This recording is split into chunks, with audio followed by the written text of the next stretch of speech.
একটা ছোট পাত্র, একটু পানি আর কিছু ভালোবাসা, তাতেই জন্ম নিল আমার সবুজ কলমি শাকের বাগান। হ্যালো এভরিওয়ান, আসসালামু আলাইকুম। বাড়ির ছোট কোণায় সবুজের ছোঁয়া পেতে কে না চায়। আমি একদিন একটি পাত্রে পানি রেখে সেখানে কয়েকটি কলমি শাকের ডগা বসিয়েছিলাম। ভাবতেই পারিনি এত দ্রুত এগুলো শেকড় গজিয়ে পাতা ছড়িয়ে দেবে।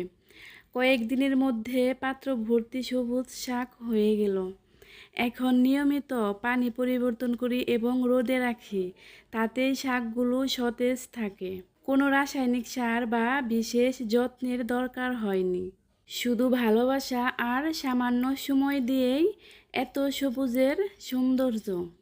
যারা ছোট্ট জায়গায় বাগান করতে চান, বারান্দা, ছাদ বা জানালার ধারে যে কোনো জায়গায় সহজে কলমি শাক চাষ করা যায়।